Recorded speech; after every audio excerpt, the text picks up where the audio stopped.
제17장. 다윗이 그의 궁전에 거주할 때 다윗이 선지자 나단에게 이르되, 나는 백향목 궁에 거주하거늘 여호와의 언약궤는 휘장 아래 있도다. 나단이 다윗에게 아뢰되, 하나님이 왕과 함께 계시니 마음에 있는 바를 모두 행하소서. 그 밤에 하나님의 말씀이 나단에게 임하여 이르시되, 가서 내 종 다윗에게 말하기를, 여호와의 말씀이 너는 내가 거할 집을 건축하지 말라.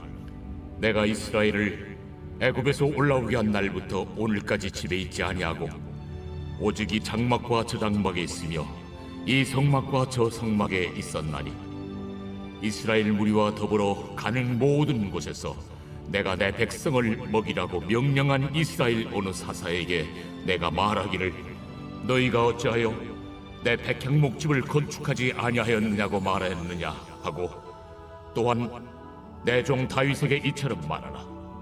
만군의 여호와께서 이처럼 말씀하시기를, 내가 너를 목장 곧 양떼를 따라다니던 데에서 데려다가 내 백성 이스라엘의 주권자로 삼고, 네가 어디로 가든지 내가 너와 함께 있어 네 모든 대적을 내 앞에서 멸하였은즉 세상에서 존귀한 자들의 이름 같은 이름을 네게 만들어 주리라. 내가 또 내 백성 이스라엘을 위하여 한 곳을 정하여 그들을 심고 그들이 그곳에 거주하면서 다시는 옮겨가지 아니하게 하며 악한 사람들에게 전과 같이 그들을 해치 못하게 하여 전에 내가 사사에게 명령하여 내 백성 이스라엘을 다스리던 때와 같이 아니하게 하고, 또 내 모든 대적으로 내게 복종하게 하리라.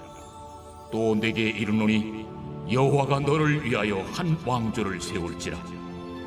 내 생명의 연한이 차서 내가 조상들에게로 돌아가면 내가 내 뒤에 넷씩 곧 내 아들 중 하나를 세우고 그 나라를 견고하게 하리니, 그는 나를 위하여 집을 건축할 것이요 나는 그의 왕위를 영원히 견고하게 하리라. 나는 그의 아버지가 되고 그는 나의 아들이 되리니, 나의 인자를 그에게서 빼앗지 아니하기를 내가 내 전에 있던 자에게서 빼앗음과 같이 하지 아니할 것이며, 내가 영원히 그를 내 집과 내 나라에 세우리니 그의 왕위가 영원히 견고하리라 하셨다 하라. 나단이 이 모든 말씀과 이 모든 계시대로 다윗에게 전하니라. 다윗 왕이 여호와 앞에 들어가 앉아서 이르되, 여호와 하나님이여, 나는 누구이오며 내 집은 무엇이기에 나에게 이에 이르게 하셨나이까?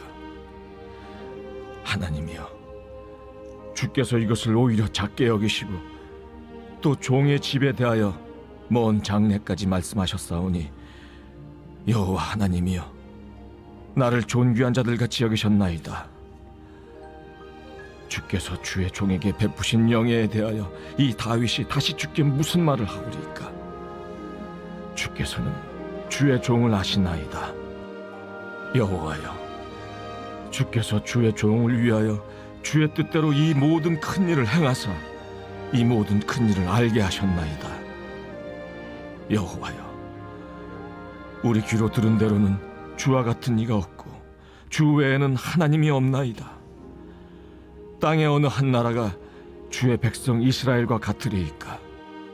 하나님이 자기 백성을 구속하시려고 나아가사 크고 두려운 일로 말미암아 이름을 얻으시고 애굽에서 구속하신 자기 백성 앞에서 모든 민족을 쫓아내셨사오며, 주께서 주의 백성 이스라엘을 영원히 주의 백성으로 삼으셨사오니, 여호와여, 주께서 그들의 하나님이 되셨나이다. 여호와여, 이제 주의 종과 그의 집에 대하여 말씀하신 것을 영원히 견고하게 하시며 말씀하신 대로 행하사 견고하게 하시고, 사람에게 영원히 주의 이름을 높여 이르기를, 만군의 여호와는 이스라엘의 하나님 곧 이스라엘에게 하나님이시라 하게 하시며, 주의 종 다윗의 왕조가 주 앞에서 견고히 서게 하옵소서. 나의 하나님이여, 주께서 종을 위하여 왕조를 세우실 것을 이미 듣게 하셨으므로 주의 종이 주 앞에서 이 기도로 간구할 마음이 생겼나이다. 여호와여, 오직 주는 하나님이시라. 주께서 이 좋은 것으로 주의 종에게 허락하시고 이제 주께서 종의 왕조의 복을 주사 주 앞에 영원히 두시기를 기뻐하시나이다. 여호와여, 주께서 복을 주셨사오니 이 복을 영원히 누리리이다.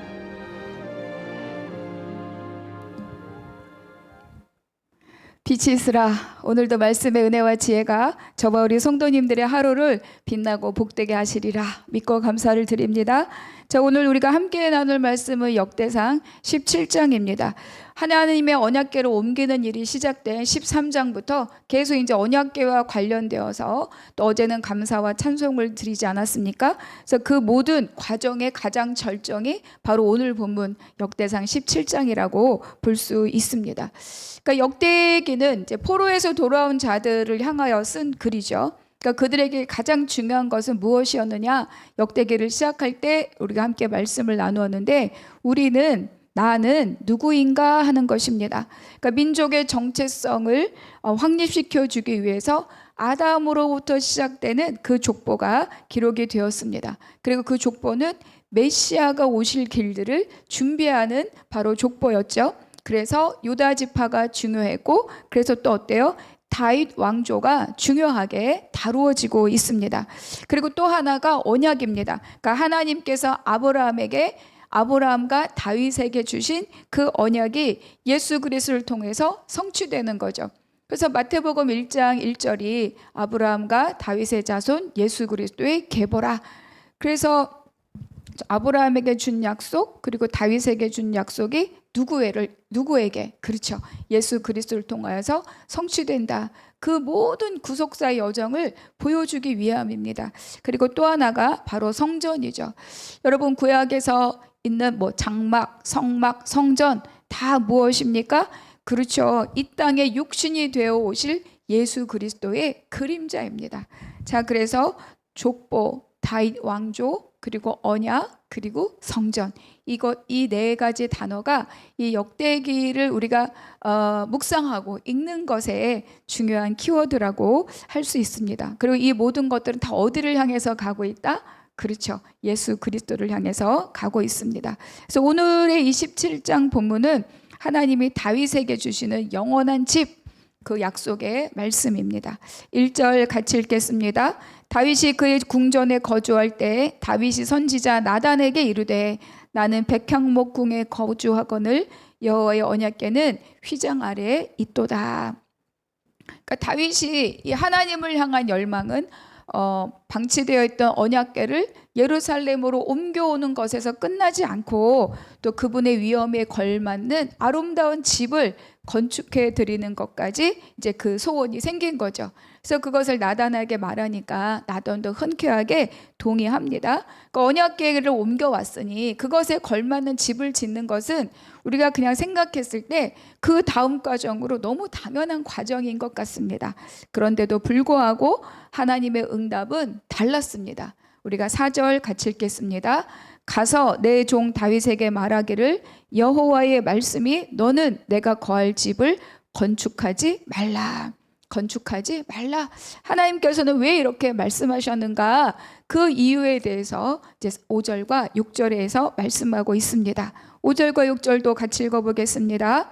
내가 이스라엘을 애굽에서 올라오게 한 날부터 오늘까지 집에 있지 아니하고 오직 이 장막과 저 장막에 있으며 이 성막과 저 성막에 있었나니 이스라엘 무리와 더불어 가는 모든 곳에서 내가 내 백성을 먹이라고 명령한 이스라엘 어느 사사에게 내가 말하기를 너희가 어찌하여 내 백향목 집을 건축하지 아니하였느냐고 말하였느냐 하고, 출애굽했던 그 순간부터 다윗 이 시점에 이르기까지 하나님 여호와 하나님은 집에 거하지 않으셨다는 거. 이 장막 저 장막 이 성막 저 성막에 계셨고 한 번도 왜 내 집을 짓지 않느냐 이렇게 채근하신 적이 없다, 이렇게 말씀하고 계십니다.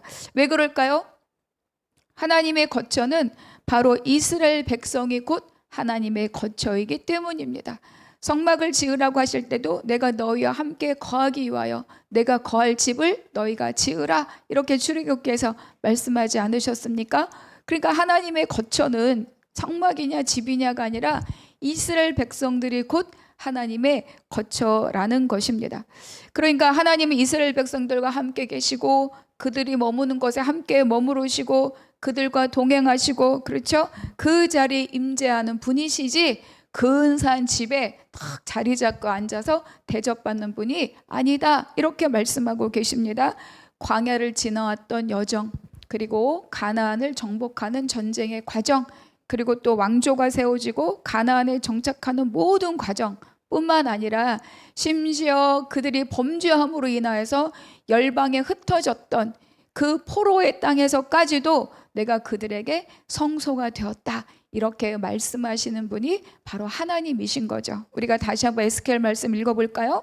그런즉 너는 말하기를 주 여호와의 말씀에 내가 비록 그들을 멀리 이방인 가운데로 쫓아내어 여러 나라에 흩었으나 그들이 도달한 나라들에서 내가 잠깐 그들에게 성소가 되리라 하셨다.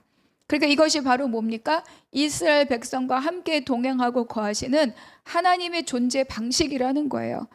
그러니까 이것은 우리에게 뭘 말씀해 주는가? 이 하나님의 존재 방식, 하나님이 백성들이 있는 그 자리가 바로 내가 거하는 자리라고 하는 이 하나님의 존재 방식이 바로 우리의 모든 삶의 자리에도 함께하고 계시다, 이것을 우리에게도 말씀해 주고 있습니다.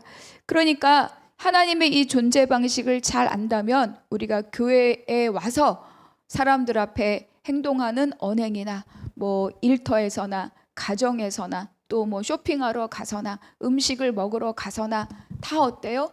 동일하다는 거죠. 왜? 그 자리도 하나님 얼굴 앞이기 때문입니다. 그리고 또 우리가 같이 기억할 것은 뭐냐?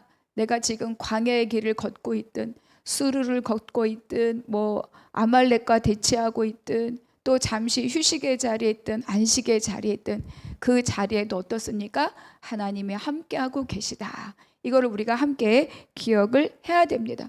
그러니까 내가 뭐 편안하게 살 때는 뭐 좀 제외하고라도 내가 막 고난 가운데 있고 힘들고 부대끼고 그럴 때 하나님은 어디 계신가? 그게 아니라 그 자리에도 내 백성이 있는 곳에, 그러니까 백성들이 그들의 범죄로 말미암아 흩어져서 포로되었던 그 자리조차도 하나님의 성전을 떠나 그곳에 함께 계시는 것처럼 내가 지금 지나고 있는 모든 척박한 광야의 길에도 하나님은 함께하고 계시다. 여러분, 우리가 그것을 기억하면, 그것을 또 이 말씀 속에서 발견하면 얼마나 위로가 되고 힘이 됩니까? 내가 외롭게 가는 것이 아니구나, 하나님이 이 길에 함께하고 계시구나. 제가 너무너무 큰 고난의 과정을 지나고 있을 때 그때 저에게 가장 절망스러웠던 것은 내가 이렇게 고된 길을 가고 있는데 하나님은 나를 돌보지 않으시는구나, 이런 거였거든요. 근데 제가 예배를 회복하고 말씀을 회복하고 주님 앞에 왔을 때 그때 나의 가장 놀라운 깨달음이 무엇이었느냐? 와, 그 길에 하나님이 동행하시고 함께하고 계셨구나. 바로 그것이었습니다. 그거를 오늘 이렇게 말씀하고 계신 거죠. 그러니까 집을 짓느냐가 중요하지 않다는 거예요. 자, 그런데 다윗은 이것에 대해서 어떻게 반응하였는가? 결국 성전을 짓겠다는 다윗의 열망은 하나님이 거절하셨지만, 그러나 그 마음의 중심까지 하나님이 거절하신 것은 아니라는 거예요. 그리고 또 건축하지 말라, 이렇게 단호하게 노, 이렇게 하나님께서 말씀하셨는데 이것에 대해서 다윗은 섭섭해하거나 실망하거나 그런 것이 아니라 어때요? 더욱 깊이 하나님을 깨닫고 알게 된 거예요. 그리고 앞으로 하나님이 하실 일이 무엇인지를 알게 된 거죠. 먼 장래의 일을 알게 하셨다. 나를 통하여 집을 건축하게 하고자 하는 것이 무엇인지 깨달아 알게 하셨다. 그리고 그 선한 일들을 알게 하신 거죠. 그러니까 먼 장래의 일을, 이 말씀을 통해서 보면 먼 장래의 일을 알게 된 다윗은 내가 성전을 짓느냐 짓지 않느냐가 그렇게 중요한 일이 아니라는 것을 알게 됐어요. 그러니까 성전이 의미가 없다가 아니라 우리는 보통 나 이거 하나님 하고 싶었는데 노 이러면 막 섭섭하잖아요. 나 열심히 하려고 했는데 왜 노 하시냐? 나 막 교회에서 이거 하려고 했는데 왜 안 된다고 하느냐? 뭐 나 이거 지금 충성하고 있는데 왜 아니라고 말하느냐? 이러면 우리는 막 마음이 상하고 섭섭하고. 그런데 다윗은 알게 된 거예요. 성전을 지을 자 따로 있고 내가 할 일이 있음을 알게 되고 하나님의 놀란 구속의 섭리를, 그 영광의 길을 깨달아 알게 되니 내가 오늘 성전 자체를 짓느냐 안 짓느냐 요 자체가 그렇게 나와 하나님 앞에 중요한 일이 아니라는 것을 깨달아 알게 됩니다. 결국은 모든 것의 주권자가 하나님이시다를 알게 되는 거고, 또 하나님이 앞으로 하실 일들, 먼 장래일까지 넉넉히 깨달아 알게 되었다. 이것이 중요합니다. 그래서 다윗은 그 하나님의 뜻, 너는 건축하지 말라, 그 뜻에 순종하게 되는 거죠. 여러분, 언약궤를 옮길 때도 그러했지만 내 동기가 순수해도 하나님의 커다란 구속사의 흐름 가운데 그것은 노, 이렇게 거절당할 수 있습니다. 그러니까 하나님은 그 거절하심을 통하여서 나의 순수한 내가 의도가 순수하기 때문에 다 예스 예스 하는 게 아니라 나의 그 순수한 의도조차도 선한 동기까지도 하나님이 다듬어 가시는 거죠. 그러면서 더 멀리 더 큰 그 먼 미래의 장래의 일들까지도 멀리 볼 수 있는 구속사의 눈을 갖게 하십니다. 그리고 그것을 노하신 그것을 받아들이는 순종의 삶을 살게 하시는 거죠. 8, 9, 10절 좀 길지만 한번 같이 읽겠습니다. 내가 어디로 가든지 내가 너와 함께 있어 내 모든 대적을 내 앞에서 멸하였은즉 세상에서 존귀한 자들의 이름 같은 이름을 내게 만들어 주리라. 내가 또 내 백성 이스라엘을 위하여 한 곳을 정하여 그들을 심고 그들이 그곳에 거주하면서 다시는 옮겨가지 아니하게 하며 악한 사람들에게 전과 같이 그들을 해치지 못하게 하여. 10절입니다. 전에 내가 사사에게 명령하여 내 백성 이스라엘을 다스리던 때와 같이 아니하게 하고 또 내 모든 대적으로 내게 복종하게 하리라. 또 내게 이르노니 여호와가 너를 위하여 한 왕조를 세울지라. 이 구절의 가장 핵심은 무엇입니까? 바로 하나님이 하신다는 겁니다. 내가 너와 함께 있고 내가 내 백성 이스라엘 위하여 한 곳을 정하여 심고 내가 너를 위하여 왕조를 세운다고 말씀하시는 거죠. 그러니까 하나님이 하신다는 거예요. 주권자가 하나님, 통치자가 하나님. 그러니까 우리는 어떻습니까? 그 하나님의 길을 따라가면 되는 거죠. 11절과 12절 같이 읽겠습니다. 내 생명의 연한이 차서 내가 조상들에게로 돌아가면 내가 내 뒤에서 내 씨 곧 내 아들 중 하나를 세우고 그 나라를 견고하게 하리니 그는 나를 위하여 집을 건축할 것이요 나는 그의 왕위를 영원히 견고하게 하리라. 이렇게 말씀하셨습니다. 물론 이 말씀의 약속은 1차적으로는 솔로몬입니다. 솔로몬이 집을 건축하는 거죠. 그러나 이 하나님의 말씀은 솔로몬에서 끝나는 것이 아니고 솔로몬이 짓는 성전에서 끝나는 것이 아닙니다. 솔로몬이 지은 성전도 결국은 다 무너지고 회파되잖아요. 성전에 있는 거룩한 성 예루살렘도 성벽이 무너지고 회파됩니다. 그러니까 1차적으로는 솔로몬이 짓는 성전을 의미하지만 이것의 지향점은 어디에 있느냐? 바로 예수 그리스도께까지 이른다는 것을 우리는 기억해야 합니다. 그러니까 하나님의 나라, 영원한 왕, 그것이 집이고 나라고 영원한 왕이고 그 왕조라는 것을 우리에게 가르쳐 줍니다. 그러니까 하나님의 집을 지어드리고 싶었던 다윗은 이제 하나님이 나를 어떻게 세워가시는가, 그리고 하나님이 세우시고자 하는 진정한 집, 그리고 하나님이 영원하게 세우시는 영원한 왕이 누구인가를 알게 됩니다. 그러니까 지금 나의 이 성전을 내가 짓겠다고 했는데 거절하셨느냐? 이것이 막 감정적으로 흔들리는 일이 안 되는 거예요. 우리가 하나님의 일하심을 알고 하나님이 어떻게 나를 세워가시는가를 알면 지금 내가 당면한 문제가 뭐 즐겁고 행복하지 않겠지만 그 고난이 막 즐거운 일은 아닐 수 있겠지만 이거를 어때요? 넉넉하게 감당할 수 있는 힘이 생깁니다. 사소한 것에. 성전을 짓는 일은 중요한 일이지만 하나님의 커다란 구속사를 보면 이거는 그리 구속사를 흔들 일이 아니라는 거죠. 그래서 다윗은 하나님이 나를 어떻게 세워가시는지를 깨닫고 그리고 하나님의 그 구속의 섭리를 따르는 그 삶을 살게 됩니다. 그러니까 우리는 자꾸 내가 무엇을 했느냐, 또 그 일의 결과에 대해서 마음을 쏟지만, 그러나 하나님은 하나님이 이끌어 가시는, 하나님이 통치하시고 다스리시고 이끌어 가시는, 데려가려 하노라 그 우리 인생의 삶의 목적지를 내가 향하여 가고 있는가가 더 중요한 거예요. 그것을 향하여 가고 있을 때 그곳에 평안과 안식과 이김을 주시지만, 내가 그것을 따라가지 않는다면 때로는 고난의 광야의 골짜기를 지나게 하시면서 방향을 정리하고 조율하고 방향을 전환하게 만들어 주시는 것이 하나님이시라는 거죠. 그래서 우리가 할 것은 무엇입니까? 바로 하나님의 뜻 안에 살기 위해서 어떤 믿음의 씨름을 하고 있느냐, 그게 중요합니다. 만약에 다윗이 이것에 대해서 거절감으로 막 상처 입었다면 그것으로 끝나는 것이 아니라, 우리라면 어떻게 해야 되겠어요? 하나님 왜 이것을 거절하셨습니까? 하나님의 진정한 뜻은 어디에 있습니까? 나는 이 상황 앞에 무엇을 하기를 원하십니까? 이렇게 묻고 가야 하는 것입니다. 그래서 우리가 하나님의 뜻 안에 거하고 하나님의 뜻을 따르기 위한 그 믿음의 씨름을 할 때 나머지는 어때요? 하나님이 계획하시고 하나님이 이루어 가신다. 그것이 오늘의 말씀입니다. 그래서 오늘은 내가 무엇을 하고 그 결과가 무엇이냐를 내가 먼저 예단하기보다, 내가 하나님 안에서 어떻게 다루어지고 있으며 하나님 안에서 어떻게 내가 그 뜻을 따르기 위한 믿음의 싸움을 싸우고 있는가, 그런 것들을 돌아보는 오늘 한날이 되시기를 주님의 이름으로 축복합니다. 오늘 또 질문 함께 보겠습니다. 첫 번째 질문이 뭐죠? 나의 간절한 바람과 하나님 뜻이 일치하지 않을 때, 다윗이 그러지 않았습니까?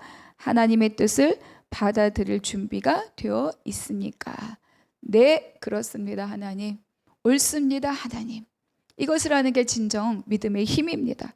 두 번째, 내가 하는 일보다 내가 어떤 사람인지 성찰해 봅시다. 하나님 앞에 어떤 사람으로 살아가고 있는지 돌아보고 결단합시다. 이것이 바로 우리가 싸워야 할 믿음의 씨름의 자리일 것입니다. 기도하겠습니다. 하나님 감사합니다. 오늘 깨달은 말씀으로 오늘 하루를 강건히 살게 하여 주시옵소서. 나의 뜻이 아무리 선한 것 같아도 하나님의 뜻을 먼저 신뢰하고 따르게 하여 주시옵시고, 하나님 나 자신을 다듬으시는 하나님의 손길들을 기꺼이 받아들이고 순종하게 하옵소서. 모든 것 주께 의탁드리고 감사하며 예수 그리스도 이름으로 기도하옵나이다. 아멘.